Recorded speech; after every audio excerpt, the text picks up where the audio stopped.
ሰሙነ ሕማማት የጌታን ሕማም የምናስብበት ሰሞን ማለት ነው። ሳምንት ከሰኞ እስከ ዓርብ ከሰዓት ድረስ ያለው ጊዜ 5 ቀን ተኩል የነዛ የ5500 ዘመናት የኩነኔውን የፍርዱን ዘመን ሰው ክርስቶስ እስኪመጣ ድረስ በፍርድ የነበረበትን ዘመን እነሱ ጫማ ውስጥ ሆነን ራሳችንን የምንቆጥርበት የምናስብበት የጌታን ሕማም ደግሞ ከዛ ጋር አያይዘን የነዛን የጥንቶቹን አበው የኩነኔውን ዘመን አበው ስቃይና ሕመም እንዲሁ ደግሞ የጌታችን ደግሞ ሕመም ሁለቱንም አንድ ላይ አቀናጅተን የምናስብበት ነው። ምክንያቱም ያ የክርስቶስ ሕመም የትናንትና አበው እና የኛና የሚቀጥለው ትውልድ ሁሉ ሕመም ምትክ ነው። ጌታ የታመመው ሕመምና የሱ ቁስል የሱን መከራ እያሰብን የሱን መያዝ የሱን መታሰር መገረፍ በአይሁድ የደረሰበትና አይሁድ ብቻ ሳይሆን እኛም በኃጢአታችን ያደረስንበትን እያሰብን የምናከብረው የሐዘን የተመስጦ የፍቅር ሳምንት ነው ሰሙነ ሕማማት። ሕማማት በጾም በጸሎት ያው ሁዳዴውን በሙሉ እንደዛ ነው ነገሩ። ግን ሕማማት ትንሽ ከዛም በላይ ክብደት ይሰጠዋል። ምክንያቱም ለስቅለቱን ለመከራው እየተቃረበ ስለሆነ ኢየሱስ ክርስቶስ ከሰማያት ሰማያት ነው ወረደ የሚለውን እንደወደቀ ልንወስደው እንችላለን። ለማን ሲል? ለእኛ ሲል።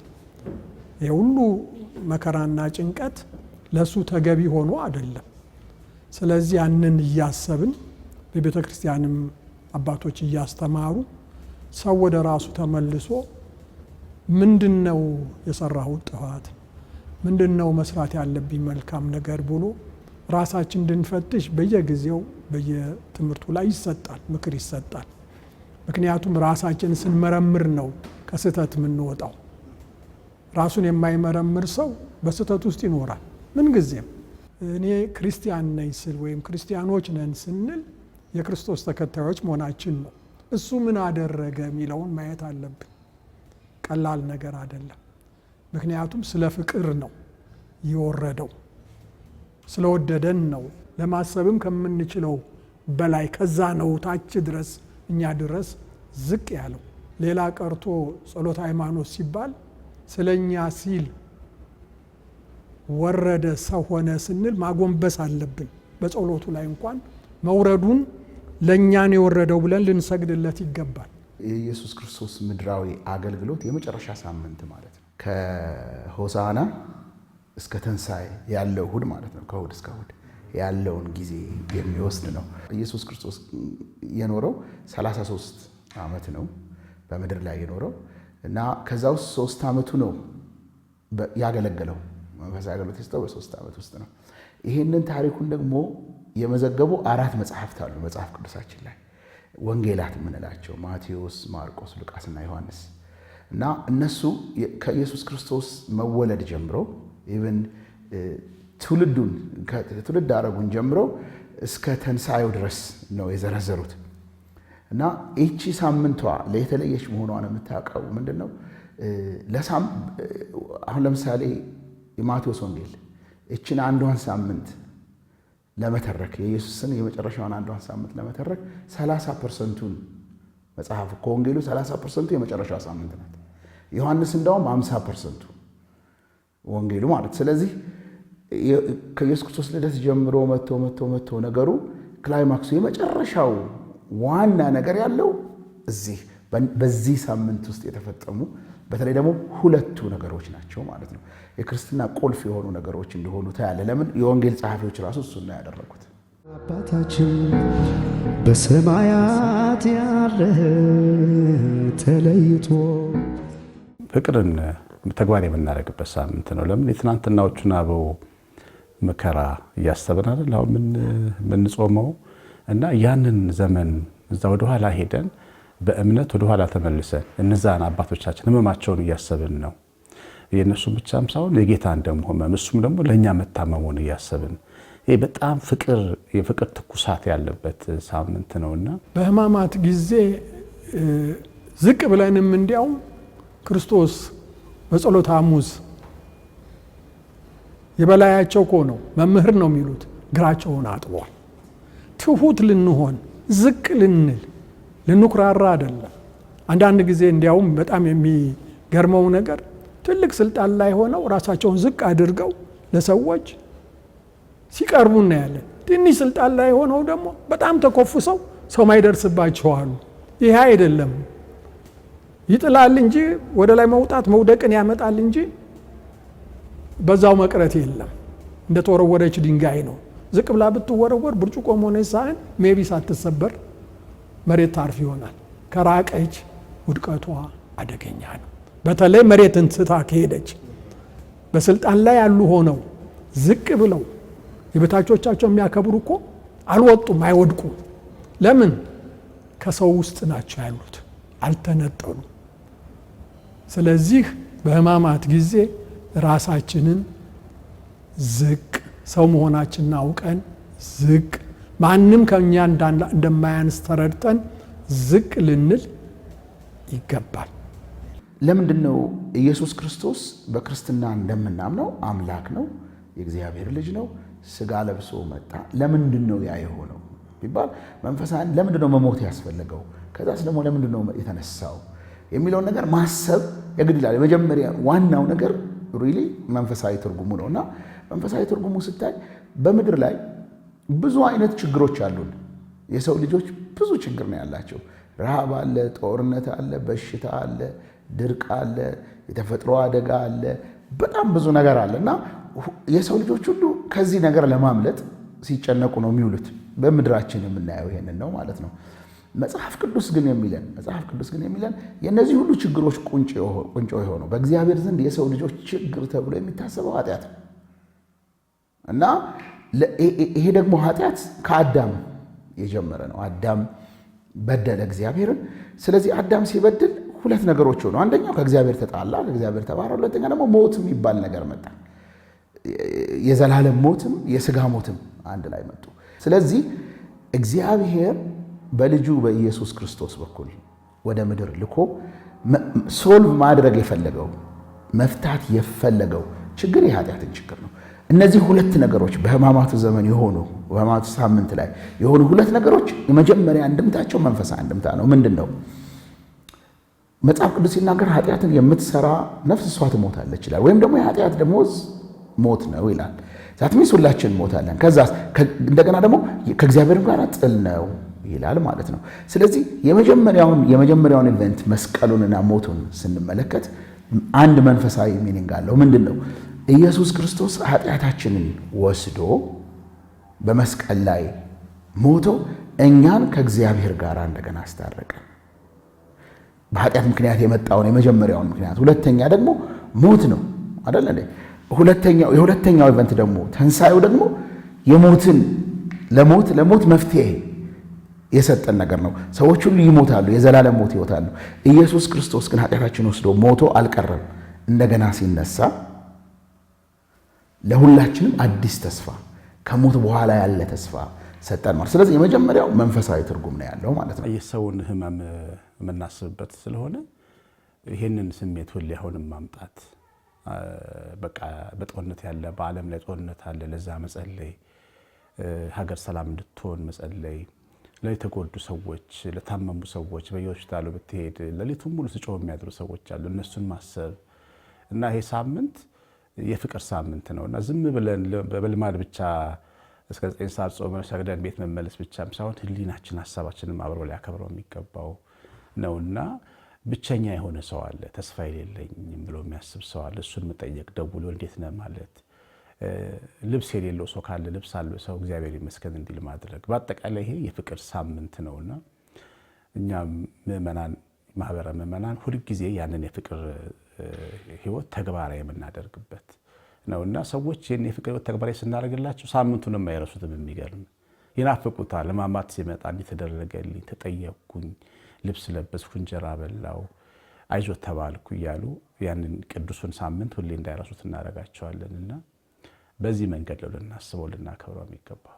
የካቶሊክ ቤተክርስቲያን ምንጊዜም በማንኛውም ሰዓት ለተቸገረ እርዳታ፣ ለተቸገረ መድረስ ታዛለች። ማናችንም ያንን ነገር እንድናደርግ በተለይ በሕማማት ለተጨነቁ ለተቸገሩ ቤተሰቦች አቅም ለሌላቸው ምእመናን ሁሉ የተቻለውን እንዲያዋጣ ይጠየቃል። ለብቻውም ያደረገው ነው።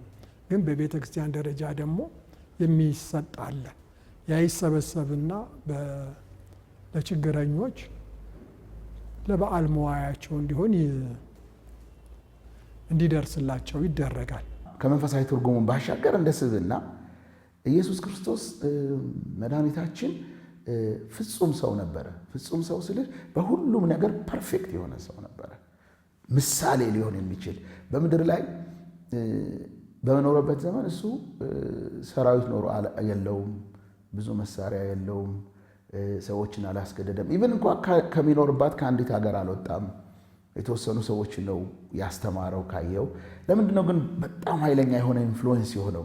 ለሚያምነው ለማያምነው፣ ለሁሉም ሰው፣ ለክርስቲያኑም ክርስቲያን ላልሆነም ለሁሉም ሰው ኢንፍሉዌንስ የሆነበት ምክንያት ምንድን ነው? ከሰማየ ሰማያት ወርዶ ዝቅ ብሎ ሌሎችን ለማገልገል ለሌሎች የሚበጀውን መፈለጉ ነው። እሱ እንግዲህ ከሰማየ ሰማያት ይኖርበት ከነበረው ክብር መውረድ ቀላል ነገር አይደለም። ስለዚህ ሁለተኛ የምንማረው ነገር ምንድን ነው መሰለ? ሰውን ሪሊ ሰው የሚያደርገው ለሌላው ሰው ማገልገል።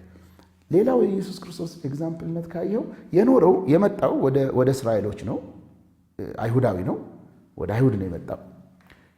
የሞተው ግን ለአይሁድ ብቻ አልነበረም፣ ለዓለም ሁሉ። መልእክቱ ለአይሁድ ብቻ አይደለም። እንዳውም ካየው በዚህ ጊዜ ከእስራኤል ይልቅ በሌላው ዓለም ያለው ክርስቲያን ይበልጣል። የምንማረው ነገር ምንድን ነው? ሰውን በሰውነቱ ከየት እንደመጣ አይደል፣ ከየትኛው ብሔር እንደሆነ ከየትኛው ሀገር እንደሆነ ምናምን እሱ አይደለም ሰውን የሚያከብረው በእግዚአብሔር አምሳል ሆኖ መፈጠሩ። አባታችን በሰማያት ያለህ ተለይቶ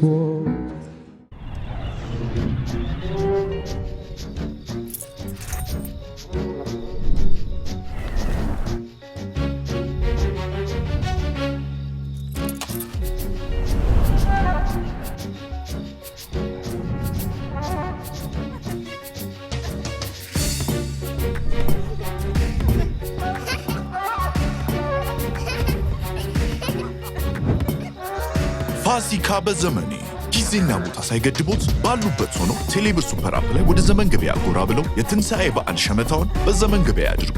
ያሻዎትን እንዳሻዎት ባሉበት ይገቡ። መልካም የትንሣኤ በዓል። ዘመን ገበያ ከኢትዮ ቴሌኮም። አባታችን በሰማያት ያለህ ተለይቶ። ስቅለት በሰው ልጆች ሕይወት ውስጥ በጣም ትልቅ ትርጉም ያለው ቀን ነውና ሁላችንም መስቀል ይዘን መስቀል ተነቅሰን መስቀል ለብሰን አይደል ቤታችን በመስቀል ያጌጣል። እኛ ክርስቲያኖች በአንዳንድ ሀገሮች ብትሄድ በራቸው ውጭ በራቸው ላይ መስቀል ያደርጋሉ። እና ይሄ ምንድነው? እንዴት መስቀል በዚህ ልክ ክብር አገኘ ስንል እኛ በመስቀል ነው የከበር ነው። የሰው ልጅ የመጀመሪያው ሰው ስለበደለ ያው ክፉ ወደ ዓለም ስለመጣ የዛ ክፉ ውጤት ሞት ተፈርዶብን ነበርና እግዚአብሔር ጻድቅ ዳኛ ስለሆነ ምንም ልጆች ብንሆንም ግን ሞት የሚገባ ወጣት ስለሰራን ፈርዶብናል። ሞት አፈር ነው፣ ወደ አፈር ትመለሳለህ ብሎት ነበርና ያንን ሞት ግን እንደገና እሱ ከዳኝነት ወንበር ላይ ወርዶ ወንጀለኛው ሳጥን ውስጥ መስቀል ላይ ቆሞ ያንን እሱ እኛን አውጥቶ እሱን ከፈለው ማለት መከፈል ነበረበት። ያው ፍትህ ስለሆነ ለፍርዱ ፍትህ መሆን ነበረበት። ፍርድ ቤት ለምሳሌ ወንጀለኛ ሲለቀቅ ለዋስ የሚከፈለውን ክፍያ ወይም ሰው ይዞ አስይዞ ነው የሚወጣው። የሰው ልጅም ከሞት ለመውጣት ግድ የሚያዝለት ያስፈልገዋል። ራሱ ዳኛው ነው ከሰማያት ወርዶ በስጋ ተገልጦ በእኛ መስቀል ላይ ተሰቀለና መስቀል ላይ ተሰቅሎ ስናየው የኛ ፍርድ ወደሱ መተላለፉን እኛ ከዛ ወርደን እሱ መሰቀሉን ሁሌ ማወቅ ያስፈልጋል። እና ለምን እግዚአብሔር ሰማይ ላይ ሆኖ አላዳነንም ይላሉ ሰዎች። ለምን ዝም ብሎ አምላክ ነው ይላል። ግን እግዚአብሔር ፍርዱ ትክክለኛና ፍትሃዊ ነው። ለፍርዱም ታማኝ ነው፣ ለፍቅሩም ታማኝ ነው። በእኛ ላይ በመፍረዱ ቅን ፈራጅ ይባላል፣ ለእኛ በመሞቱ ደግሞ ፍቅር ይባላል። እና መስቀል ይሄ ነው እንግዲህ መስዋዕትነት ትልቅ ነገር ነው።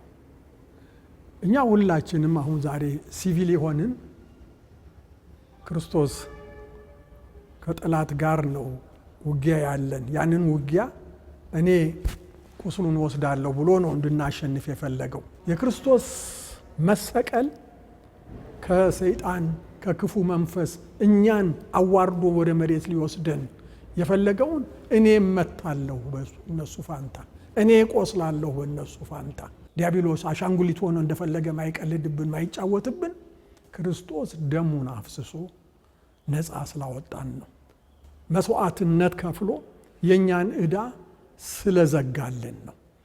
መስቀሉ ማለት የክርስቶስ ኢየሱስ መሞት ማለት ነው እና መስቀሉ ምንድን ነው ያደረገው? ምንድን ነው የሰራው ይባል? የመጀመሪያው ማስታረቅ ነው። በሞቱ አስታረቀን ይላል። ከእግዚአብሔር ጋር አስታረቀን። ለምንድን ነው በሞቱ ያስታረቀን? ኃጢአትን የምትሰራ ነፍስ ሁሉ ትሞታለች ተብሎ እንደተጻፈ ሁላችንም የኃጢአት ዕዳ አለብን። የሰው ልጆች ሁሉ የኃጢአት ዕዳ አለባቸው። ሁላችንም በደለኞች ነን፣ ጻድቅ የለም አንድስ እንኳ ይላል መጽሐፍ ቅዱስ። ሁላችንም በደለኞች። ስለዚህ በኃጢአታችን ሁላችንም መሞት የሚገባን። ነገር ግን እግዚአብሔር ይህንን የሞትን የፍርድን ነገር ለመፍታት ሲፈልግ ምንድን ነው ያደረገው ብትለኝ፣ ከላይ ሆኖ ከሰማይ በቃ ከዛሬ ጀምሮ ይቅርታ አድርጌላችኋለሁ አይደለም ያለው። ለምን? የእግዚአብሔር ቃል አይሻርም። ኃጢአት የምትሰራ ነፍስ ትሞታለች ከተባለ የግድ እሱ መፈጸም አለበት። እግዚአብሔር ፍርደ ገምድል አይደለም፣ የራሱንም ፍርድ አይገመድልም። ስለዚህ ምንድን ነው ያደረገው ብትል፣ ለሁላችንም የሚሞት ሌላ ሰው ፈለገ። መስቀሉ የሚያመለክተው ለሁላችንም ሞቶ እኛን ወክሎ፣ በእንግሊዝኛው ሰብስቲቱሽናል የሆነ ሳክሪፋይስ ሆነው እኛን ወክሎ መስዋዕት እንዲሆን መስቀሉ የሚያመለክተን ማናችንም ለአንዳችን መሞት አትችልም። እኔ ልሞት የምችለው ለራሴ ኃጢአት ነው። አንተ በምድር ላይ ማንም ሰው ስለ ሌላው ሰው ኃጢአት መሞት የሚችል የለምን? ሁሉም ስጋ ለባሽ ሁሉ የራሱ ኃጢአት አለው። ስለዚህ ኃጢአት የሌለበትን መጽሐፍ ቅዱስ ሲናገር አንድያ ልጁን ስለኛ ኃጢአት አደረገው ይላል። መስቀሉን ስናይ የምናየው ኃጢአታችንን ነው። ለምን? ያ ነው የሚገባኝ ለእኔ፣ ያ ነው የሚገባን ለሁላችንም መስቀሉ ነው። እግዚአብሔር ግን በልጁ በኢየሱስ ክርስቶስ በኩል መስቀሉ ላይ ስናይ መታረቅን፣ የኃጢአትን ይቅርታ እንመለከታለን። በአጠቃላይ መስቀሉ የሚያሳየን እግዚአብሔር ለሰው ልጆች ያለውን ፍቅር።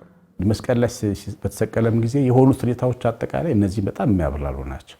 ለምሳሌ ሙታን ተነስተው ከ500 በላይ የሚሆኑ ሙታን ወደ ከተማ መግባታቸውን ይናገራል እና የክርስቶስ መስቀል ሞትን ሊያሸንፍ መስቀል ላይ ወጣ የሞት መሸነፉን ወደ መስቀል የሚወስደን ሞት መሸነፉን የሚያሳይ ምልክት ነው። የሙታን ከመቃብር መውጣት፣ አለቶች ተሰበሩ ይላል። የሰው ልጅ ልብ ድንጋይ የሆነ የሰው ልጅ ልብ በዚህ ጽኑ በሆነ የመስቀሉ ስራ የፍቅሩ ስራ ልቡ እንደሚሰበር የሰው ልጅ የሚያሳይ ነው። የቤተ መቅደስ መጋረጃ ተከፈተ ለሁለት እና እግዚአብሔርና ሰው ተኳርፈው የኖሩበት ዘመን ማብቃቱና በሩ መከፈቱን ወደ ውስጥ እንድንገባ እንደተፈቀደልን የሚያሳይ ነው። አባት ሆይ ነፍሴን በእጅ አደራ ሰጣለሁ ሲል የሰው ልጅ ነፍስ በሲኦል በጠላት በሰይጣን እጅ ላይ ነበር የሚገባው፣ ሲኦል ውስጥ ነበረ። አሁን ግን ወደ አብ እጅ መዛወሩን እኛን ወክሎ ነፍሳችንን በእግዚአብሔር እጅ እንዳስቀመጠ የሚያሳይ ነው። በአጠቃላይ መስቀል ላይ ያለው ንግግሮች አጠቃላይ በሕይወታችን በጣም ትርጉም ያላቸው ናቸው እና የመስቀሉ ቀን የሆነው ይሄ ነው እና ጌታችን ስለተሰቀለ ሁላችንም ከዘላለም ፍርድ ተረፍን፣ ተከፈለልን ማለት ነው። የተከፈለለት ለምሳሌ ሁለት ሰው ወንጀል ተሰርቶ ፍርድ ቤት እስር ቢፈርድበት እድሜ ልክ እስር ለአንዱ ያንን ያጠፋውን ካሳ ቢከፍል ቢያገኝ ነፃ ሊወጣ ይችላል። አየህ፣ እኛ አሁን የተከፈለለት ሕዝብ ሆነ ክርስቶስ ከፋይ ሆኖ ቤዛ ሆኖ ከዘላለም ፍርድ አተረፈ። ለዚህ ነው መድኃኒታችን የምንለው እና ስሙም ኢየሱስ የተባለው መድኃኒት መስቀል ላይ ሰቅሎ የሚያድን መሆኑን ለማረጋገጥ ነው። ይህን ኢየሱስ የሚለውን ስም የተረጎመበት ነው መስቀል። በሚስማር ለምሳሌ ተቸነከረ ሲባል ሚስማር የሚመስለውም ሰው አለ፣ ሚስማርም አይደለም፣ ከዛም በላይ ነው። የብረት ተቀጥቅጦ ነው አጥንቱን እየፈለቀቀ የገባው። የዛው የቁስሉ ኃይለኛነት ብቻ አይደለም፣ ማን ነው ከየት ወዴት የወረደ ነው። የማይነካው እኮ ነው የተነካው፣ የማይሞት እኮ ነው የሞተው፣ የማይደፈረው እኮ ነው የተደፈረው በፈቃዱ። እኛ ጉልበት ኖሮን ስለቻልን አይደለም፣ ስለፈቀደ። ፈቃደኛ ሆኖ ለሰው ስለ ሰው መሞት፣ ፈቃደኛ ሆኖ እኔ አንተን ዕዳ ከፍላለሁ ማለት በጣም ከባድ ነገር ነው። ያንን ልንረዳ ያስፈልጋል። በተለይ የሚያረጉትን አያውቁምና ይቅር በላቸው ነው ያለው። እኛን እኮ ይቅር በሉ ይቅር እንድትባሉ ይቅር እንደምንል ይቅር በለን ብላችሁ በሉ ብሎ አቡነ ዘበሰማያቱ ሲጨምር ሳያረገው አይደለም፣ አድርጎት ነው። እየጠፈጠፉት በጥፊ ምራቅ እየተፉበት፣ የሾህ አክሊል እየደፉበት፣ 80 ጊዜ እየገረፉት፣ 80 ስል እንዲሁ ዝም ብሎ ለቁጥር ማለቴ እንጂ ቁጥሩ 80 ነው ማለቴ አይደለም። ደግመው ደጋግመው እየደበደቡት፣ እየገፈተቡት፣ እያጉላሉት መጨረሻ ላይ መስቀል ላይ አድርገው ቸንክረውት የሚያረጉትን አያውቁምና ይቅር በላቸው አለ እንጂ መበቀል ቢፈልግ ገና ሳይነኩት መበቀል ይችል ነበረ። እኛ መበቀል እንኳን የማንችል ሰዎች ቆይ አሳያለሁ ምናምን ብለን እንፎክራለን። ይህ አይደለም የእሱ ትምህርት አይደለም። ምሕረት እንድናደርግ ነው። ደግሞ የሚገርመው ነገር ምንድነው? አንዳንዴ እኔ የእውነቴን የሚደንቀኝ እንዴ የ150 የ200 የ600 ዓመት ነገር አንስተው እንዲህ ሆኖ ነበረ እና ምን ይሁን አይደለም ድሮ የሆነውን አሁን ወንድሜ አንተና እኔ ብንጣላ ይቅር ልንባባል ይገባል እኮ በቃ ተብሎ እዚህ ማለቅ አለበት እንጂ እኛ ልጆች ደሞና የልጅ ልጆቻችን እንደገና እንትና ብሎ ነበር ብሎ የሚያመጡት ነገር ሁሌ ከዲያብሎስ እንጂ ከእግዚአብሔር ሊሆን አይችልም። ምክንያቱም እሱ መስቀል ላይ ሆኖ እየተወጋ እየተሰደበ እያሽሟጠጡት ይቅር ሲል ገና እኔ እንትን ሆኜ ከዛ በኋላ እንዲህ ተረት ገና ያለቀቀን የዲያብሎስ ተግባር መሆኑን አውቀን ሕማማትን ስናይ የክርስቶስን መንገድ እንከት በተለይ ክርስቲያኖች ነን የእሱ ተከታዮች ነን ካል እንደዛ መኖር አለብን። ቃሉ የሚለው ዮሐንስ ወንጌል ምዕራፍ 3 ቁጥር 16 ላይ እግዚአብሔር አንድያ ልጁን እስከ መስጠት ድረስ ወይም ደግሞ እስከ መስጠት ሲል ለሞት እስከ መስጠት ድረስ ዓለሙን እንዲሁ በነፃ ወደዋልና ይለናል። ስለዚህ መስቀሉ የሚያመለክተው እግዚአብሔር ለሰው ልጆች ያለውን በጎ ፈቃድ፣ እግዚአብሔር ለሰው ልጆች ያለውን ፍቅር፣ በቃ የፍቅር መገለጫ ነው። ክርስትናም ባይዘው ሁሉም አይነት ክርስትና መስቀልን ምልክት የሚያደርግበት ምክንያት መስቀል እኮ አምላካችን የሞተበት ነው። በሌላ አነጋገር አምላካችን የተረታበት እኮ ነው እና ማንም አምላኩ የተረታበትን ምልክት አያደርግም። ተንሳዩን ብናደርግ እኮ የተሻለ ነው። ለምንድን ነው ግን መስቀሉን የምናደርገው? መረታቱ የኛ መረታት ስለሆነ፣ መሞቱ የኛ መሞት ስለሆነ፣ ያለሱ ሕይወት ስለሌለን፣ ያለሱ ይቅርታ ስለሌለን፣ ያለሱ ከአምላክ ጋር መታረቅ ስለሌለን ፕራውድሊ በክብር መስቀሉን ምልክታችን እናረጋለን። ለምን? ያለሱ ሞት ሕይወት ስለሌለን፣ ያለሱ ሞት የእግዚአብሔርን ፍቅር ስለማናቅ ማለት ነው።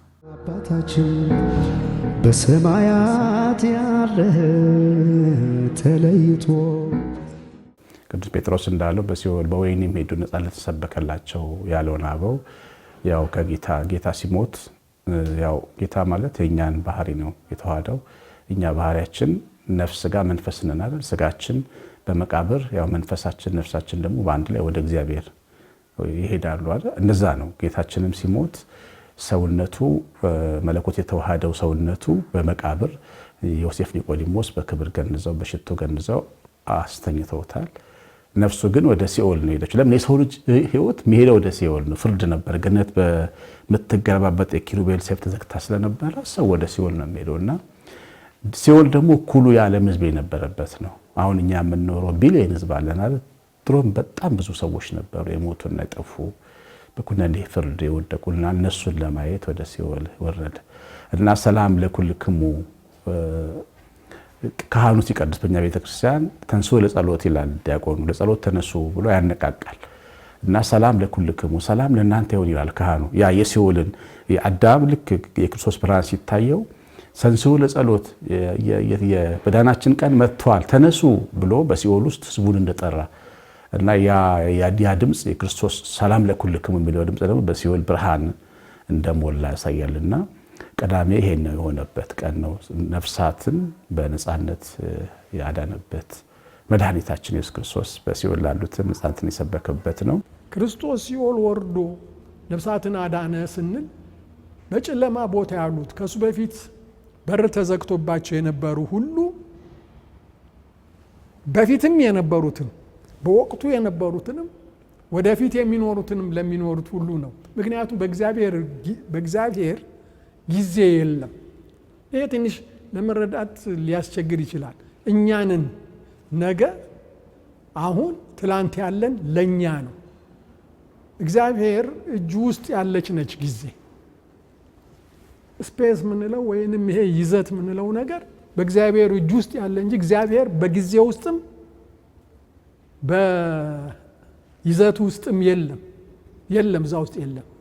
እነዚህ ሁሉ በሱ ውጅ ነው ያሉ። ምክንያቱም እኛ አናውቅም፣ ፍጥረቶች ነን እንጂ ፈጣሪዎች አይደለንም። ከሰማያት ሰማያት ብሎ አንዳንድ ጊዜ አባቶች የሚገልጡት እኮ ከዚህ እኛ ከምናውቀው ውጪ መሆኑን ለማስረዳት ሲፈለጉ ነው። ስለሆነም ነው የሁሉ የበላይ ስለሆነ ቀድሞም የነበረውም ኋላ የነበረውም ሁሉ ኢየሱስ ሲምቦሊካሊ ዓርብ ዕለት ነው የተሰቀለው። ስለዚህ ቅዳሜ መቃብር ውስጥ ነው ያለው። ነገር ግን ስጋው መቃብር ውስጥ ሆኖ መንፈሱ ግን ወደ ሲኦል ወርዶ አደረገ የሚል አለ መጽሐፍ ቅዱስ ላይ። ኤግዛክትሊ እንደሱ አደረገ ባይልም፣ ነገር ግን በዛ ጊዜ ምንድነው ካደረጋቸው ነገሮች አንዱ ምንድነው ጠላታችንን የሆነውን በሞት ላይ በእኛ ነግሶ የነበረውን ዲያብሎስን፣ ሰይጣንን፣ የሰይጣን ኃይል ኃጢአት ነው። የኃጢአት ኃይል ደግሞ ሞት ነው።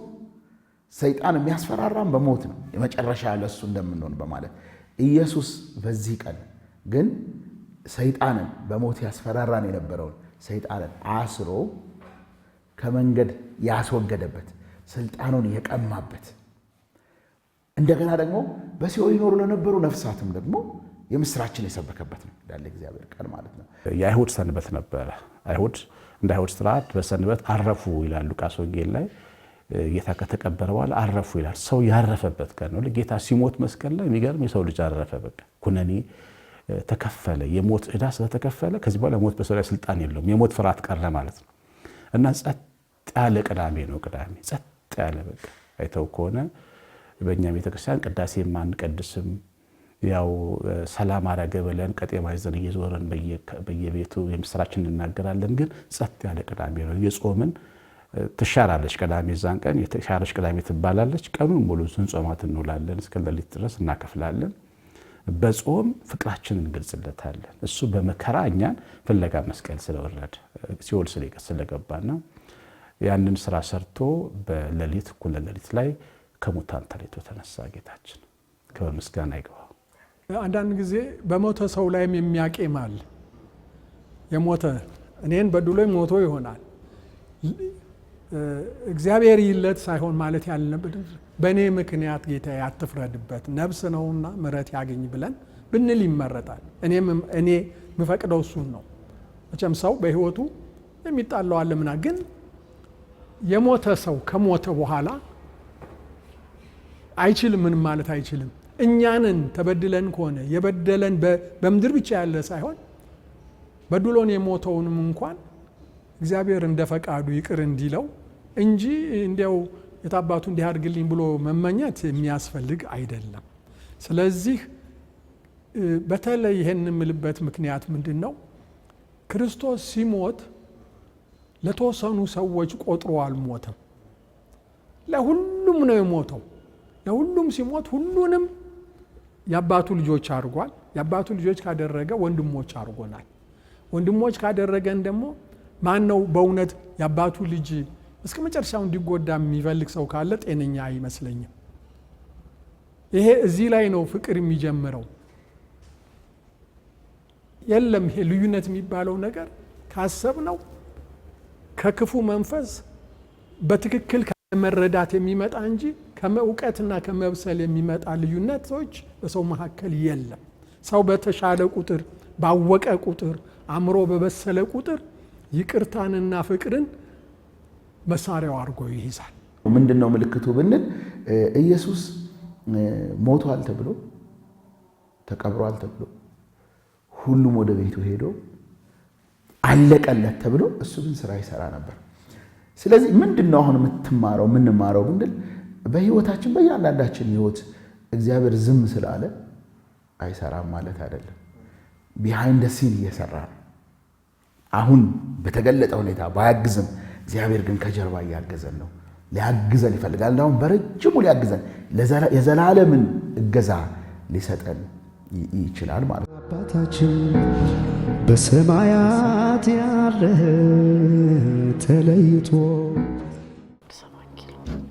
እትዬ ዘይቱን 3 ሊትር ብናደርገው ወይም ደግሞ ሽንኩርቱን ኪሎ ብንቀንስ የተላከልን ገንዘብ አይበቃም?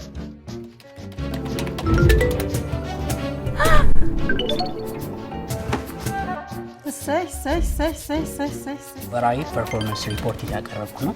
ሰው ሁላችሁ በርክቷል። የበረከተው በቴሌብር ስለተላከ ነው።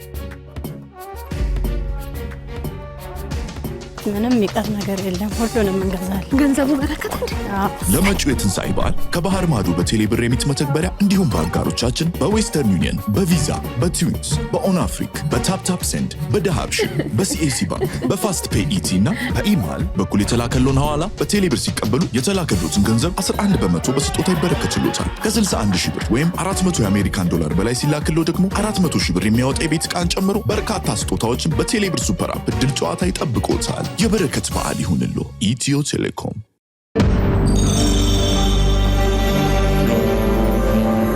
ጤና ይስጥልኝ።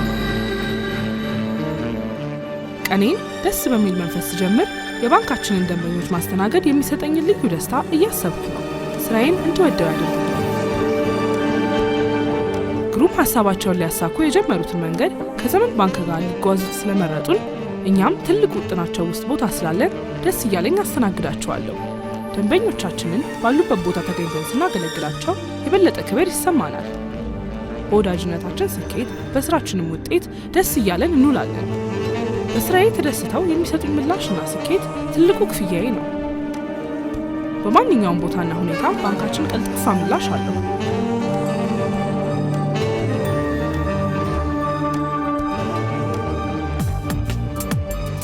ዘመን ባንክ የላቀ አገልግሎት ማዕከል። አባታችን በሰማያት ያለህ ተለይቶ በጣም ብዙ ሰዎች እንደተከፈለላቸው የሚኖሩ ብዙ ቅዱሳን አሉ፣ ነበሩም፣ አሁንም አሉ፣ ወደፊትም ይኖራሉ። ከነሱ ነው መጀመር የሚገባው። ሁልጊዜ እግዚአብሔር ብሩካን አሉ፣ የክርስቶስ ፍቅር የገባቸው ለዓለም ብርሃን የሆኑ ስንቱን የሚሰበስቡ ህይወታቸውን ሰጥተው የሚኖሩ አታይም? እነ መቄዶንያ እነ ቢንያምን አታያቸውም? እነ ዘቤደርን አታያቸውም? የሀገርን እያስተዳደሩ እንቅልፋቸው የሚያድሩ መሪዎች አሉ። ለሀገር የሚሞቱ ወታደሮች በየበረሃው አሉ። ጥንቃቄ ማድረግ ያለብን ክርስቶስ ህይወት ነው። ክርስቶስ እኔ እውነት ነኝ ብሏል። ስለዚህ በእውነት መኖር አለብን። ብዙ ሰዎች እውነትን ይንቃሉ። እንዲያውም ለማስመሰል አንዳንድ ጊዜ የራሳቸውን የሚፈልጉትን ከፍ ከፍ ለማድረግ ሲሉ ይዋሻሉ። ያ ማለት ምንድን ነው? ክርስቶስ እውነት ከሆነ እኔ እውነት ነኝ ካለ ውሸት ማን ነው ብለን ካሰብን ተጻራሪው ነው የሚሆነው። ክፉ መንፈስ ነው፣ ዲያብሎስ ነው ውሸት ማለት። ስለዚህ እኛ ውሸትን ስናስጠጋ ወደኛ ዲያብሎስን እንዳስገባን በሰውነታችን ውስጥ በአእምሯችን ውስጥ ማወቅ አለብንና ለእውነት ልንኖር በእውነት መልካም ነገር ልናደርግ ይገባል። ምድራችን ላይ እንደተከፈለላቸው የሚኖሩ ሰዎች ብዙ አሉ። ደግሞም የተከፈለላቸው ዋጋ ደግሞ ያልገባቸውም ደግሞ ሰዎች አሉ።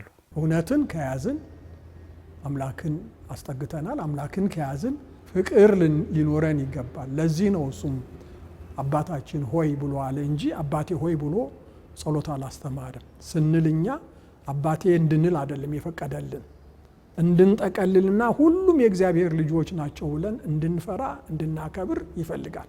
እግዚአብሔር በነፃ ልጁን ልኮ የኃጢአታችንን ዋጋ በመስቀል ላይ ከፍሎ አይደል? ምንም ደግሞ እንድናረግ አልጠየቀም። የተደረገልን ነገር እንድናምን ነው አይደል? በስሙ ለሚያምኑ የእግዚአብሔር ልጆች የሆኑ ዘንድ ስልጣን ሰጣቸው ይላል። ሌላ ምንም ነገር አድርጎ አልተባለም። ለምን? ማናችንም በስራችን ራሳችን ማጽደቅ አንችልም። ማንም ሰው በምድር ላይ። ስለዚህ ለሰው ያልተቻለው እግዚአብሔር አንድያ ልጁን ልኮ አድርጎታል ይላል መጽሐፍ ቅዱስ። ለሰው ስላልተቻለ ኢየሱስ ወደ ምድር መጥቶ ለእኛ ሞቶ እንድንድን አደረገና በእምነት እንድንቀበለው አደረገ። ነፃ ስጦታ ነው። ነገር ግን እዛ ላይ አይቆምም። አሁን ያልከው ጥያቄ ላይ እዛ ላይ አይቆምም። ነፃ ስጦታ እንደተቀበለ ሰው እንዴት ነው የምኖረው አይደል? ኦኬ፣ ምንም የማይገባኝን ስራዬ ኃጢአተኛ ሆኖ ስራዬ ሞት የሚገባ ሆኖ እርሱ ግን ከሰማይ ሰማያት ወርዶ እንደኔ ስጋ ለብሶ በመስቀል ሞቶ ተነስቶ ነፃ ስጦታ ከሰጠኝ ታዲያ እንዴት ነው መኖር ያለብኝ? መጽሐፍ ቅዱስ ሲናገር ከሱ ጋር ሞተን ከእሱ ጋር ከተነሳን ለአሮጌው ነገር ሞተን ለአዲሱ መኖር አለብን ይላል። ምን ማለት ነው? በአዲሱ ማንነት ነው መኖር ያለብን። ከህይወት ወደ ሞት እንደተሻገረ ሰው ነው መኖር ያለብን። ዘላለማዊ ተስፋ እንዳለው ነው መኖር ያለብን ነው እንግዲህ ትምህርታችን። እኛ በጣም ዋጋ ያለን ከሁለት ነገር አንጻር እንድንለው ፈልገው፣ አንደኛ እኔ ዋጋ የለኝም የሚሉ ብዙ ወጣቶች አሉ። ዋጋ የለኝም፣ ተስፋ ቆርጠው ራሳቸውን ለማጥፋት የተለያዩ መጥፎ ልምምድ ውስጥ ለመግባት ይነሳሳሉ። ለምን? ዋጋ እንደሌላቸው ስለሚሰማቸው ነው። ግን ይህን ሁሉ የመስቀል ዋጋ የከፈለው ለማን ይመስላችኋል? ለእናንተ ነው፣ ለእኛ ነው። እያንዳንዱ ዋጋ ስላለው ራሳችን ላይ ያሉ ጸጉራችን ተቆጥሮ ነው በዋጋ የተቀመጥ ነውና ሰው ሲፈጠር ስንት የአባት ዘር ተወዳድሮ እኮ እኛ አሸንፈን እኮ ነው ሰው የሆን ነው። አሸናፊዎች አድርጎ የፈጠረን እንደገና ደግሞ በተሸነፍንበት ዓለም ደግሞ በመስቀሉ ስራ እንድናሸንፍ አድርጎ የሰራንንና ዋጋ እንዳላችሁ ወጣቶች ሊሰማችሁ ይገባል። በጣም ዋጋ አላችሁ። እናንተ ብትወልዱ ልጆቻችሁ እናንተን ይፈልጓቸዋል። የወለዷችሁ እናንተን ይፈልጓቸዋል። የሚያፈቅሯችሁ የሚወዷችሁ እናንተን ይፈልጓቸዋል። እና ዋጋ እንደሌላቸው የሚሰማቸው ብዙ ወጣቶች አሉ። አንዳንዶች ደግሞ ግድ የለሾች አሉ፣ ለህይወትም ትርጉም የማይሰጡ የሚያጠፉም አሉ። ዋጋ እንደሌለው ተራ ህዝብ የሚኖሩ ሰዎች አሉ። እነዚህም ይህን የመስቀል ስራ ማስተዋል አለባቸው። ራቁቱን ለማን እንደተሰቀለ እያሰቡ ወደ ራስ መመለስ ያስፈልጋል። እንዳልከው እንደተከፈለልን መኖር በጣም ያስፈልጊ ነገር ነው። ሰዎች አንድነትን ሊያከብሩ ያስፈልጋል። አንድነት ቀላል አይደለም። አንድ መሆን የሚለው ነገር በዮሐንስ ወንጌል ምዕራፍ 19 ቁጥር 24 ብንመለከት ክርስቶስን የሰቀሉት እንኳን በልብሱ ላይ ሲከፋፈሉ እየቀደዱ ሲከፋፈሉ እጀ ጠባቡ ላይ ሲደርሱ ወጥ ሆኖ የተሰራ ስለሆነ አንድ ስለሆነ አንቅደደው፣ አንድ የሆነውን ነገር 2 3 አድርገን አንበትን፣ ዕጣ እንጣጣላሉ። ምኑን ያከበሩት? ወጥ መሆኑ፣ አንድ መሆኑ፣ በሰው መካከልም አንድነትን። ስለዚህ አንድነት የሚባለው ፍቅር የሚባለውን ነገር ከምን ጊዜም በላይ ክርስቶስ ያስተማረው ትምህርት ነው። ክርስቲያን ለመሆን ፍቅርን፣ እውነትን፣ አንድነትን ልናከብር ይገባል። መጽሐፍ ቅዱስ ምን አልመሰላችሁ? ዕዳ አለብን እንደ ራሳችን ፈቃድ እንድንመላለስ ሳይሆን እንደሱ። ለምን? ዕዳ የተከፈለው ዕዳ አለ። የመስቀሉ የትንሣኤው ዕዳ አለ። ለራሳችን እንድንኖር አይደለም፣ እንደ ልባችን እንድንኖር አይደለም የተጠራ ነው። ክርስትና ላይሰንስ አይደለም፣ እንደ ልብ ለመኖር ፈቃድ አይደለም። በቃ አንድ ጊዜ ኢየሱስ ሞቶልኛል ተብሎ እንደ ልብ የሚኖርበት ነገር አይደለም። በእኛ እምነት፣ በመጽሐፍ ቅዱሳዊ በሆነ እምነት እንደዛ አይደለም። ኖ ኢየሱስ ከሞተልኝ አንዱ ስለ ሁሉ ሞተ ብሎ ከዛ በኋላ በህይወት ያሉት ደግሞ ለሞተላቸው እንዲኖሩ ነው ይላል። የምንኖረው ለሱ ነው፣ ለሱ ዓላማ ነው እንጂ ሁል ጊዜ በምድር ላይ 100% የራሳችንን ፈቃድ፣ የራሳችንን ምኞት፣ የራሳችንን ሀሳብ እያስፈጸምን እንኖር አይደለም። ያ ማለት ምንድን ነው? በፍቅር እንድንኖር ነው። ከኔ ሌላው ሰው ይሻላል ብለን እንድናስብ ነው። በምንም ሁኔታ ሌሎችም ላለመጉዳት መጠንቀቅ ነው። ሌሎችን ለመጥቀም መጠንቀቅ ነው። ከክርስቶስ የምንወስደው ምሳሌ እሱ ስለሆነ ማለት ነው። የክርስቶስ መሆናችንም መለያው እርሱ ነው። እንደ ዳነ ሰው፣ ንጹህ ነፃ እንደወጣ ሰው፣ ኢየሱስ ዝቅ እንዳለለት ሰው ይቅርታ ለማድረግ ለመስማማት፣ ሌሎችን ለማስማማት፣ ያለንን ለማካፈል፣ በበጎ ነገር ለመገለጥ መሞከር እሱ ነው ለእኔ የክርስትና መሰረት ብዬ አስባለሁ። አባታችን በሰማያት ያለህ ተለይቶ። ትንሣኤ እኮ ቃሉ ብቻው ራሱ ትልቅ ትምህርት ነው። መነሳት ማለት ነው። የወደቀ ተነስቶ፣ የሞተ ተነስቶ። አሁን ትንሣኤ ጌታችን የተነሳበት ነው። ግን ጌታችን የተነሳበት ብቻ ሳይሆን እኛም የተነሳንበት ነው። በቃ ጌታችን ከሞት ሲነሳ እንደምንነሳ አረጋግጠናል። ስለዚህ እኛ የትንሣኤ ልጆች ነን። ስንሞትም ሞትን አንባልም፣ አንቀላፋን። አረፈ ሞተ ሳይሆን አረፈ አንቀላፋ ነው። ዝም ብሎ በልማድ ሞተ እንላለን እንጂ ሞት ድሮ ነው የቀረው። ድሮ አዳም አፈር ነው በተባለ ዘመን ሞት ቀርቷል። ግን ሞት ነበር። አሁን ግን ሞት በክርስቶስ እንደገና ወደ ሕይወት ተቀይሯልና የኛ ቤተክርስቲያን በጣም ይገርማል። ሰውን ሲሞት አረፈ ነው የምትለው። ሲሞት ሲቀበል ራሱ በደንብ በክብር ነው። አብሮ ይባረካል፣ በስመ ሥላሴ ይባረካል። ቅዱስ ዕጣን ይታጠናል። ፊትን ወደ ምስራቅ አድርገን የምትተኛው ልክ መኝታ ቤት እንደምታስተኛው ነው ሰው እና ሜዳ ላይ አትጥለውም። ቤተክርስቲያን ነው የሚተኛው፣ በተቀደሰው ቦታ ላይ ነውና ያ ምንድነው? ትንቀሰቀሳለህ፣ አንድ ቀን ትነሳለህ። ስለዚህ ትንሣኤ እኛም አለ ለብሰነው ነው የምንኖረው ትንሣኤ እና የቤተክርስቲያን ትልቁ ስብከቷ የክርስቶስ ከሞት መነሳት ነው። ያ መነሳት እኛንም ከሞት አስነስቶናል። ሁለት ምስጢር አለው። እኛ ሞተን ምንቀር አይደለም፣ በትንሣኤ እናምናለን። ምክንያቱም ሞት ሰው ተፈርዶበታል። ትሞታለህ፣ አፈር ነህ፣ ወደ አፈር ትመለሳለህ ተብሏል። አፈር ሆኖ እንዳይቀር ክርስቶስ ሞቶ ሲነሳ እንደዚህ እኔ እንደተነሳው እናንተም ትነሳላችሁ ብሎ የሰጠን ተስፋ ነው። ተስፋ ማለት ዛሬ ያልሆነ ነገ የሚሆን እምነት ማለት ነው። የምናውቀው ነገር አይደለም። ሳናውቅ እንደሚሆን ግን እርግጠኛ ሆነን የምንጠብቀው ነገር ነው። ስለዚህ የክርስቶስ ከሞት መነሳት የእሱ ብቻ ሳይሆን ከእሱ ጋራ በጥምቀትም በእምነትም ከእሱ ጋራ እንከተላለን ብለን የገባን ሰዎች እንደሚያስነሳን አሁን ሳይሆን የትንሣኤ መኖሩን አምነን አንደኛው ማለት ነው። በመንፈሳዊ መንገድ ስንሄድ ሞት ፋይናል ነው፣ የመጨረሻ ነው። በቃ አይን ግጥም ሲል መሬቱ ሲገባ አለቀ። በተለይ ለማያምን ሰው ይሄ የሚያስጨንቅ ነገር ነው። እውነት ነው። ከሞት ባሻገር ለምናምን ሰዎችም እንኳን ከሞት ባሻገር ያለው ጨለማ ነው። እንፈራለን፣ ያስፈራል ሞት። ትንሣኤ ማለት ሞት የመጨረሻ እንዳልሆነ፣ የሰዎች የመጨረሻ እንዳልሆነ፣ ሞት ሆይ መውጊያ የት አለ ወይስ ደግሞ ድል መንሳት የት አለ የተባለው በትንሣኤው ነው። ያ ብቻም ሳይሆን ማንኛውም ችግር የሚፈታ መሆኑን፣ ከሞት የበለጠ ጠላት ምን አለው የሰው ልጅ? ሞት ከተሸነፈ ምንም አይነት ችግር ይስተካከላል። ሀገር ሰላም ትሆናለች፣ ጤና ይመጣል፣ ጦርነት ይቀራል፣ እድገት ይመጣል፣ ተስፋ ይመጣል፣ መንፈሳዊ እድገት ይመጣል። በሁሉም አቅጣጫ እኛ እንደሚያምን ሰው አምነን ማየት እንድንችል የሚያስተምረን ነው። ለምን ትንሣኤ እሞት አጠገብ ነው የሆነው። የሚገርም መቃብሩ ላይ ነው ጌታ የተነሳውና መቃብርህ አጠገብ ነው ትንሣኤን የምታየው። አንዳንዴ እንደ ማርያም መደላየት ዝም ብለህ ታለቅሳለህ። ቆመ፣ በቃ ተሰረቀ፣ ተወሰደ፣ ክፉ ታስባለህ። ይህ የሰው ባህሪ ነው። ማርያም ቆማ ጌታውን ትወደዋለች። ራሱ አጠገባ ቆሞ የአትክልት ጠባቂ መስሏታል። እባክህ ሰርቀው ከሆነ ንገረኝ ትለው ነበር። ምንድን ነው አጠገብ እግዚአብሔር ያበራልን መብራት ላታየው ትችላለህ። ችግርን ብቻ ነው የምታየው፣ የሚሰማን ብቻ ነው የምታየው። በቃ ምን ልንሆን ነው? የት ልንገባ ነው? እንዴት ልንሆን ነው ልንል እንችላለን፣ ልንለቅስ እንችላለን። ግን ደግሞ እግዚአብሔር ፊት ለፊታችን ያስቀመጠው ብርሃን ነው እና ማርያም ወደ ዓይኗን ከፈተላት። ስሟን ሲጠራት ነቃች ከእንቅልፏ ማለት ነው። እግሩ ስር ወድቃ መነሳቱን ተመለከተችና ሕይወት እንደዚህ ነው። እግዚአብሔር ልጆች፣ ኢትዮጵያውያን ወገኖቻችን ተስፋ አለ። በርቱ፣ ልባችሁ ይበርታ። ትንሣኤ ዶሮ ወጥ እየበላን ብቻ ሳይሆን ተስፋም እየሰነቅን ልናከብረው ይገባል እና እንደ ማርያም እያለቀሰን ብቻ አይደለም፣ ተስፋ እናደርጋለን። ምክንያቱም ትልቅ አምላክ ሰማይ ላይ አለን። እሱን ማሰብ፣ ትልቅ አገር አለችን፣ እሷን ማሰብ አለብንና ትንሣኤ የድልና የማሸነፍ በዓል ነው። እንዳትሸነፉ፣ መንፈሳችሁ ፍጹም እንዳይሸነፍ።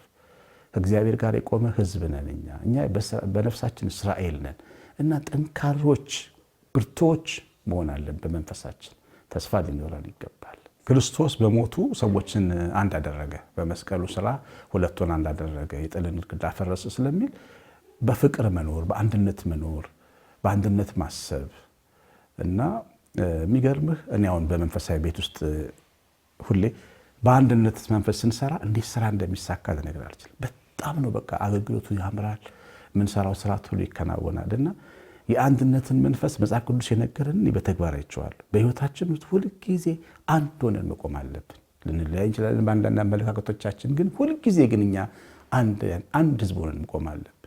እጅግ የሚሻለው ነገር ይሄ ነው። ቆይተን አይደለም ሊገባን የሚገባው፣ በፍቅር በአንድነት በሰላም እግዚአብሔር እንደሚመራው ህዝብ መኖር ያስፈልጋል። የእግዚአብሔር ልጆች እና ተለያይተን የምንኖረው ኑሮ እኛን ነው የሚሰብረን። አጥሮች ማወለቅናቸው ጊዜ ቤታችን ራቁቱን ይቀራል። አንድ ላይ ስንያያዝ ስንጠብቅ ግን ሁልጊዜ ሀገራችንን ትልቅ እናደርጋታለን።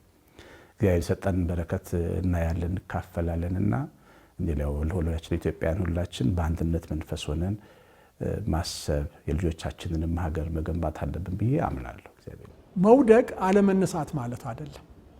ሰው ዛሬ ሊቸገር ይችላል። ግን ዛሬ አሁን ስለተቸገርኩ ሁልጊዜ ችግረኛ ነኝ ብሎ ተስፋ ቆርጦ መቀመጥ የለበትም። በማንኛውም መንገድ ይቻላል፣ እችላለሁ። እጃችን እኮ እግዚአብሔር እኮ በሰውነታችን ሁሉ ያስተምረናል። ማንኛውም ወንድ ሆነ ሴት በስለት እጁን ያልቆረጠ የለም መቼም። ትንሣኤ ማለት ልክ እንደዚህ ተሰንጥቆ የነበረ ደምቶ የነበረ ተጎድቶ የነበረ እንዳልነበረ ተመልሶ ደህና ሲሆን ማለት ነው። ለእኛ እኮ ምክንያት ነው። አድናለሁ የማዳን አምላክ ነኝ ብሎ በየሰውነታችን በየቀኑ አንመለከተውም እንጂ ብንመለከት ሰውነታችን ራሱ አዎ መዳንን እንኳን በሰውነታችን ላይ ያስቀመጠ አምላክ ነው። እንድናስተውል ይፈልጋል። ይኸውላችሁ የኢየሱስ ክርስቶስ ትንሣኤ የሚያመለክተን 2-3 ነገሮች አሉ። የመጀመሪያው ኢየሱስ ክርስቶስ አምላክነቱን ያመለክታል። ሐዋርያው ጴጥሮስ በሐዋርያት ሥራ መጽሐፍ ላይ ምዕራፍ 2 ላይ ለተሰበሰቡ የአይሁድ ሰዎች ሲነግራቸው እናንተ ሰቅላችሁ ገደላችሁት ካለ በኋላ እግዚአብሔር ግን የሞትን ጣር አጥፍቶ አስነሳው ብሎ ለምን ብሎ ሲናገርናል ሞት ይዘው ዘንድ አልቻለምና ይላል። ለምንድን ነው ሞት ያልያዘው? አምላክ ስለሆነ ነው። አምላክ ስለሆነ ነው። አምላክነቱን ያረጋገጠ ነገር ነው። አንድ ሁለተኛ ትንሣኤ ምንድን ነው ካልከኝ፣ ትንሣኤ ተስፋ ነው። ከሞት በኋላ ያለ ተስፋ ነው። ለምን ኢየሱስ ክርስቶስ የተነሳው እኛንም እንደምንነሳ ነው። ምን አለ ለአልዓዛር እህት ማርታ፣ አልዓዛር ሞቶ በልቅሶ ላይ ኢየሱስ ሄዶ ሲያስነሳው አንተ እኮ በዚህ ሆነ ቢሆን ኑሮ ወንድሜ አይሞትም ነበር አለችው። ከዛ በኋላ ይነሳል ሲላል አይ በትንሣኤ እንደሚነሳ አውቃለሁ አለችው። እሷ ግን አላት ነው የሚያምንብኝ ቢሞትም እንኳ በሕይወት ይኖራል አለ። ዛት ሚንስ ሞት የመጨረሻ አይደለም። ትንሣኤ ማለት ሞት የመጨረሻ አለመሆኑን የምናውቅበት ነው። በዚህ ምድር ላይ እንደምንም ሆነን እናርፋለን። ከፍቶን ደስ ብሎን ተሳክቶልን ሳይሳካለን በተለያየ ነገር እናርፋለን። ይሲ ትንሣኤ ሙታን ባይኖር እኮ ምን ተስፋ የሚደረግ ነገር አለ? ለምንድን ነው ተስፋ ሙታን የሚያስፈልገው መሰለ? ለምሳሌ በምድር ላይ እኮ ፍትህ የሌለበት ዓለም ነው የምንኖረው። የትኛውም ምድር ላይ ብትሄድ ፍትህ የለም። ሀብታሙ ጨቋኝ ነው፣ ድሃው ተጨቋኝ ነው አይደለም። ይገፋል፣ የሚያለቅሳል፣ ሳይሳካለት የሚለው ስንት ነገር አለ። ይሄንን ሁሉ ግን የሚያስተካክለው እግዚአብሔር በትንሣኤ ነው። ለምን እግዚአብሔር ይሄንን ሁሉ እያየ ለምን ዝም ይላል? እግዚአብሔር እንዴት ዝም ይላል እንላለን። ግፍ ስናይ፣ ችግር ስናይ አይደል፣ ኃጢአተኞች ሲበለጽጉ ስናይ፣ የሆነ ነገር ሲሆን ስናይ፣ ትንሣኤ የሚያመለክተን እግዚአብሔር ሁሉንም አስነስቶ አንድ ቀን ይሄንን ሁሉ ራይት ያደርጋል ማለት ነው። ስለዚህ ትንሣኤ የአዲስ ሕይወት ተስፋ ነው። አባታችን በሰማያት ያለህ ተለይቶ። የመጨረሻ መልእክቴ ምንድን ነው? በጆሮአችን ሳይሆን በዓይናችን የምንኖር። ለምን በዓይናችን የምናያቸው ብዙ መልካሞች ነገሮች ያሉ፣ አንዳንድ ጊዜ በጆሮአችን ደግሞ የሚነግሩን አጥላልተው እንደ መጥፎ ነገር አድርገው የሚነግሩንን ብቻ ባንሰማ መልካም ነው። እውነትን እግዚአብሔር ዕድሜ ሰጥቶን እዚህ ደረጃ ላይ ስለደረስ የተለያዩ ነገሮች ከወጣቶቹ ይልቅ ስላየን ፍቅር ያኖራቸዋል። ጥላቻ የእነሱንም የሌላውንም ዕድሜ ይቀንሳል እንጂ ጥቅም የለውም። ፍቅር በሀገራችን ይብዛ። ይህችን ሀገር እግዚአብሔር ይጠብቅ። እንኳን ለትንሣኤው ለብርሃነ ትንሣኤው በሰላም በፍቅር አደረሳችሁ። በመጀመሪያ ኦፍኮርስ ሁላችንም እንኳን አደረሰን። ፋሲካ ወይም ደግሞ በተለምዶ ፋሲካ የምንለው የትንሣኤ በዓል ነገ የምናከብረው ማለት ነው። የደስታ በዓል ነው። ህዝብ በህዝብ የሚገናኝበት፣ ቤተሰብ የሚገናኝበት፣ የሚበላበት፣ የሚጠጣበት ባህል ነው። ስለዚህ እግዚአብሔር በሰጠን አቅም ሁላችንም ደስ ይለን ይገባል። ስለዚህ በቃ የበዓሉ የደስታ እንዲሆን እመኛለሁ ለብዙ ሰዎች። በተለያየ ችግር ውስጥ ደግሞ ላሉ ይሄን በዓል በተሟላ ደስታ ውስጥ ማክበር ላልቻሉ ሰዎች ደግሞ ሞቶ የተነሳውን ኢየሱስን አስቡ። ከሰማይ ሰማያት ወርዶ ሞቶ የተነሳው አለቀለት፣ አብቅቶለታል፣ ከዚህ በኋላ አይሳካለትም ተብሎ የገደሉት ሰዎች ቀብረውት በዘበኛ ያስጠበቁት በነበረበት ጊዜ ነው መቃብሩን ፈንቅሎ የተነሳው። ስለዚህ ያለቀ ነገር እንዳለ ብናስብም በችግር ውስጥ እንዳለ ብናስብም ሪሊ አይኖቻችንን ከፍ አድርገን የወደደንን ስለኛ ራሱን አሳልፎ የሰጠውን ሞትንም ድል የነሳውን እርሱን እንድናስብ በእርሱ እንድንጽናና የዛሬው ነገር ይለወጣል። ዓርብ ለቅሶ ነበረ፣ ቅዳሜ ለቅሶ ነበረ፣ እሁድ ጠዋት ግን ደስታ ነበረ፣ እሁድ ጠዋት ግን ትንሣኤ ነበረ። ስለዚህ ዛሬ ምናልባት አልተሳካ ሊሆን ይችላል። ዛሬ ችግር ውስጥ ልንሆን እንችላለን። የማይታሰብ ነገር ውስጥ ልንሆን እንችላለን። ግን አይዞን፣ አይኖቻችንን ወደ አምላክ ማንሳት ነው። እሱ ደግሞ ይፈልጋል፣ መርዳት ይፈልጋል። ለምን የመጣበት ዋናው ምክንያት። የተሳካላችሁ ሰዎች ደግሞ ራሳችሁ ላይ ብቻ ኢንቨስት አታድርጉ። በራሳችሁ ብቻ አትኖሩ ፕሊስ። ጎረቤቶቻችሁ፣ ጓደኞቻችሁ፣ ዘመዶቻችሁ በተለያየ ችግር ውስጥ ያሉ ተቆረሱ፣ የጌታንም ትእዛዝ ትፈጽማላችሁ። እና ይህንን እላለሁ። በሌላ እንግዲህ ሳጠቃለን መልካም በዓል ይሁን። አመሰግናለሁ እድል ስለተሰጠኝ። እንኳን አደረሳችሁ ለመላው ኢትዮጵያ፣ ለሀገሬ ልጆች ሁላችሁ ሰላም ሁኑ። በፍቅርና በአንድነት በሰላም በፍቅር በመረዳዳት በመደጋገፍ አንዱ ወንድም ምን ጎደለው በማለት አብረን እንድንኖር። ምክንያቱም የናል ተነው እንሄዳለን። ከዛው ስለምንሄድ ባለን ጊዜ ሳናባክን መፋቀር፣ ሰውን መርዳት፣ ማገዝ፣ የተቸገረውን ማገዝ፣ የምትሰሩ ሰራተኞች ሀገራችንን በደንብ ማገዝ፣ ዳኛችን ሰማይ ላይ ያለው እግዚአብሔር እንደሆነ እያስብን ሰው እንዳያለቅስ በዳኝነት በስራ ቦታ ላይ ታማኞች መሆን፣ እኛም አገልጋዮች እግዚአብሔርን እየፈራን ህዝቡ ማገልገል፣ ሁላችንም ባለን ልክ ይህን የትንሣኤ ብርሃን የበራለት ህዝብ ነን እና ትንሣኤን ለምናምን ለኛ ብርሃን ላክልን ወደኛ ብለን ለሊት ምን ዘምረውና ይሄ ብርሃን ምንድን ነው? የትንሣኤ ብርሃን ጧፍ ለምናበራው ጧፍ ይመስላችኋል? እሱ ምሳሌ ነው። ያ ብርሃን እንደተባለው ለሰው ጥቅም መኖር፣ ሀገርን መውደድ፣ አየህ ታዛዥ መሆን፣ ቅን መሆን፣ በአንድነት መስራት፣ ይሄ የትንሣኤው ብርሃን ነውና በዚህ ብርሃን የምንመላለስበት እንዲሆን እመኛለሁ። እንኳን ያደረሳችሁ ሁላችሁ። አባታችን በሰማያት ያለህ ተለይቶ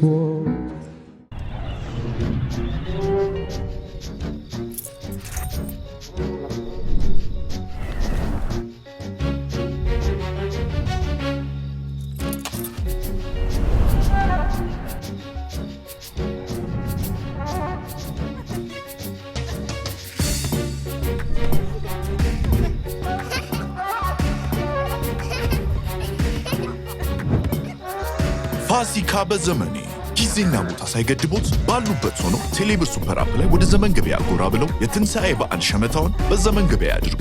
ያሻዎትን እንዳሻዎት ባሉበት ይገቡ። መልካም የትንሣኤ በዓል።